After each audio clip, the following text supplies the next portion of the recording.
Merci pour votre constante fidélité à Chérif La Télévision. Bonsoir, bienvenue dans ce journal.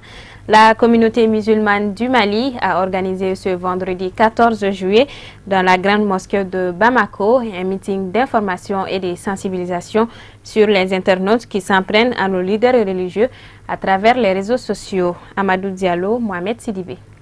Initié par le groupement des leaders spirituels musulmans du Mali en collaboration avec le Haut Conseil islamique, cette rencontre qui a vu la participation effective des fidèles musulmans avait pour objectif de lancer un signal fort à la jeunesse malienne qui s'en prend des fois de façon anarchique à nos leaders religieux à travers les réseaux sociaux. Une pratique qui est contraire à la religion et à nos valeurs sociétales. Les leaders religieux, compte tenu de leur rôle qu'ils jouent dans l'apaisement du Mali, méritent aujourd'hui le maximum de respect de tout bon citoyen. Cette rencontre avait pour objet vraiment de demander à la population la retenue et le calme. Vous savez, le pays traverse une période extrêmement difficile, donc ce n'est pas le moment que nous-mêmes nous jetons de l'huile sur le feu. Donc c'est pourquoi le Haut Conseil islamique, en collaboration avec l'association, le groupement des leaders spirituels musulmans du Mali, a organisé avec la jeunesse musulmane, avec l'ensemble des Maliens, vraiment cet après-midi, une grande rencontre d'information. Il y a dans chaque pays des hommes incontournables, des sages incontournables, qu'on fait appel à chaque fois qu'un pays est en difficulté. Ici, je parle du président du Haut Conseil islamique du Mali, je parle du président du groupement des leaders religieux du Mali, Cheikh Soumadan Haïdara, je parle de Cheikh Bouye Haïdara et d'autres que je n'ai pas cités. Ils sont un symbole de notre pays. Et nous refusons toute atteinte à leur dignité, à leur honneur. Parce qu'ils sont donc les pionniers, ils sont l'espoir, ils sont donc la force où le peuple malien peut se poser en cas de difficulté. Le message que nous avons à l'endroit de toute la jeunesse, confondue, que tu sois chrétienne, que tu sois musulman, ainsi que d'autres croyances dans notre nation, vous savez que toute nation a des valeurs, qu'on appelle des valeurs essentielles de l'humanité.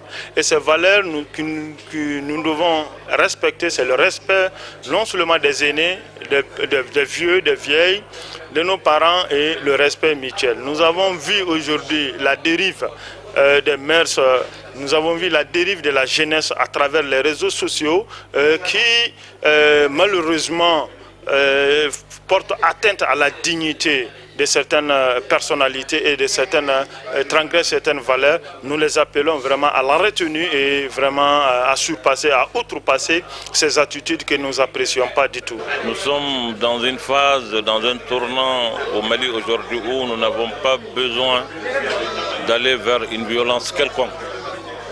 Donc il faut éviter les violences verbales qui peuvent conduire à la violence physique. Et ça, nous lançons un appel à tout le monde, à tout le peuple malien. Et particulièrement à cette jeunesse, il faut nécessairement qu'ils fassent tous attention, qu'ils fassent preuve de retenue, de discernement. Nous sommes un très grand pays, un pays d'une grande civilisation. Donc il y a des choses vraiment qui ne sont pas dignes de nous. À noter que le groupement des leaders spirituels musulmans du Mali et le Haut Conseil islamique entendent organiser très prochainement cette même séance d'information et de sensibilisation dans nos régions. La cérémonie a pris fin par la bénédiction pour que la paix, la stabilité et l'unité règnent entre les Maliens. Les États-Unis sont cette année l'invité d'honneur du traditionnel défilé du 14 juillet en France. Devant le président Donald Trump, le défilé des troupes à pied s'est ouvert avec une évocation de la Grande Guerre et du débarquement du contingent américain en 1917. Commentaire signé Moussa Fomba.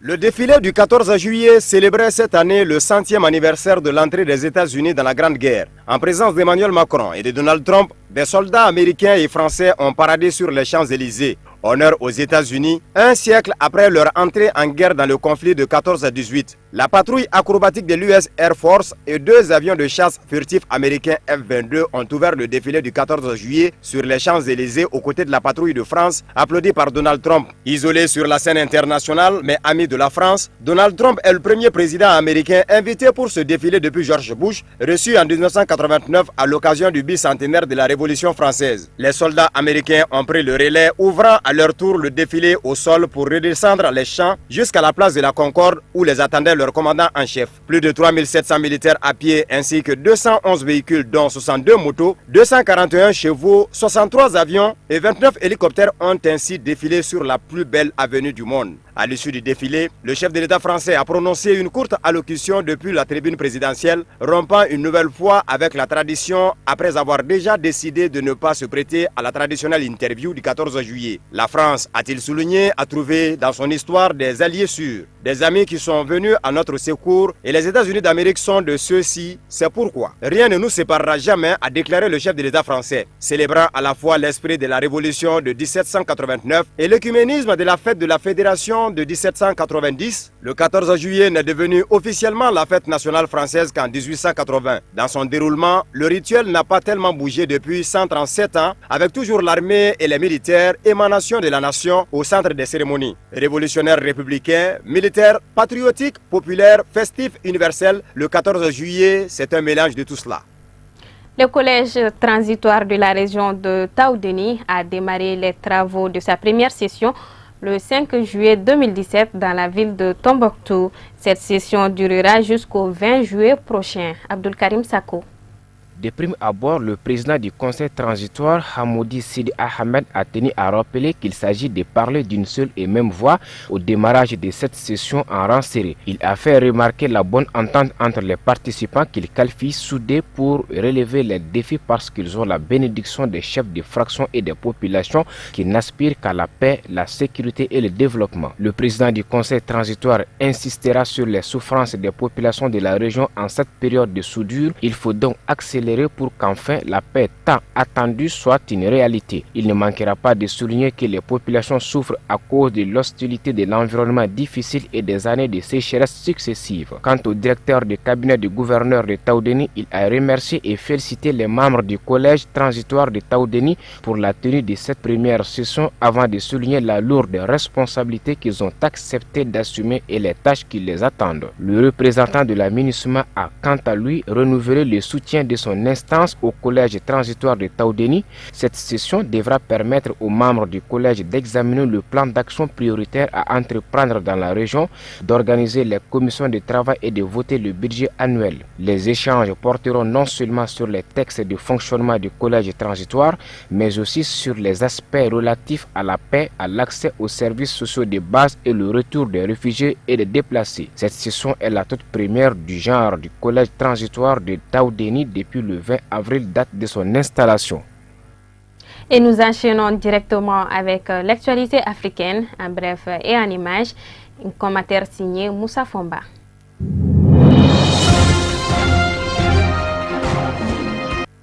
Le président gambien Adama Barrow a désigné jeudi une commission chargée d'enquêter sur les biens de son prédécesseur Yaya Jammeh, parti en janvier en exil pour la Guinée équatoriale et accusé de détournement de fonds. En mai, le ministre de la Justice Aboubakar Tambadou avait annoncé le gel des biens de M. Jammeh, soupçonné par les autorités d'avoir détourné plus de 50 millions de dollars. Cette commission a pour mandat d'examiner la gestion de certaines entreprises publiques, ainsi que les biens et les transactions financières de l'ancien président Jammeh et de certains de ses associés. La commission est présidée par un juriste, Surahata Semega Djanné, doyen de l'ordre des avocats, et comprend également un comptable assermenté et un banquier. Le ministre de la Justice a précisé que la commission avait 3 mois pour mener son enquête et remettre ses conclusions au président Barrow et que toutes ses audiences seraient publiques.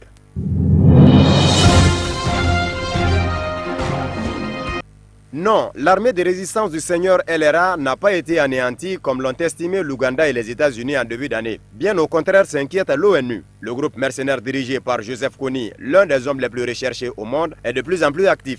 Dans un rapport publié ce jeudi, l'Agence humanitaire des Nations Unies indique que les combattants de la LRA multiplient leurs activités dans le nord de la République démocratique du Congo. Pour l'ONU, si la situation prend un tel virage, c'est en raison de l'arrêt de la mission de la force régionale d'intervention de l'Union africaine et des États-Unis qui était chargée d'éliminer la LRA. L'Ouganda et les États-Unis ont abandonné justement leurs opérations de recherche de Joseph Kony après 6 ans de traque, estimant avoir réduit le groupe à l'insignifiance. L'Union africaine, quant à elle, s'est refusée tout abandon. Toutefois, il lui reste encore les moyens nécessaires pour poursuivre la traque contre Joseph Kony.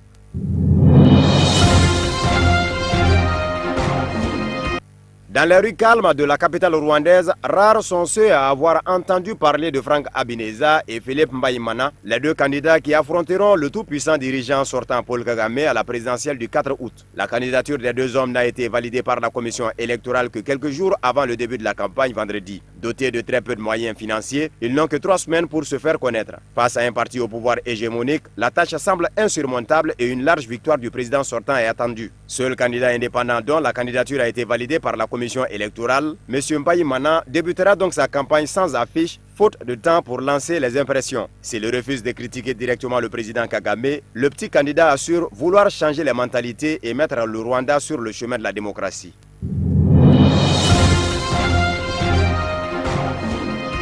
Une juge d'instruction française a retenu la qualification de crime contre l'humanité dans l'enquête sur les violences post-électorales à Libreville. Un rebondissement de plus dans le duel qui s'éternise entre Ali Bongo Ondimba et son opposant Jean Ping. Le 26 juin, une juge d'instruction du tribunal de grande instance de Paris a en effet retenu la qualification de crime contre l'humanité dans le cadre d'une procédure portant sur l'intervention musclée des forces de sécurité gabonaises au quartier général de campagne de l'opposant dans la nuit du 31 août au 1er septembre 2016. Ce soir-là, à en croire la version officielle, des émeutiers protestant contre les résultats de l'élection présidentielle avaient attaqué plusieurs édifices avant de se retrancher à l'intérieur du QG de Jamping. 3 ou 4 personnes auraient été tuées lors de l'assaut, affirment les autorités. Faux, estime-t-on, dans l'état-major de l'opposant où l'on affirme que l'opération aurait causé 29 morts. La plainte à l'origine de ce rebondissement a été introduite en septembre 2016 par un jeune franco-gabonais, lui-même arrêté par les forces de l'ordre le 31 août. Dans un premier temps, le procureur du tribunal de grande instance de Paris avait écarté la qualification de crime contre l'humanité pour ne retenir que l'arrestation et la détention arbitraire en bande organisée, la torture et la tentative d'assassinat. Mais la juge d'instruction qui a hérité du dossier a pris le contre-pied du procureur à la grande satisfaction du plaignant.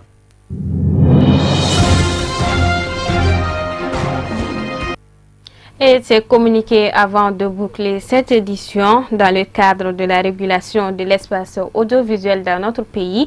La haute autorité de la communication a procédé à l'interruption des signaux de télévision auprès de certaines sociétés de distribution d'images.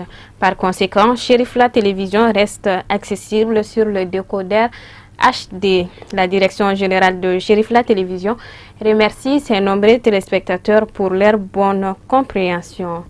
Voilà, c'est ce qui met fin à cette édition. Merci de l'avoir suivi. Bonsoir à tous.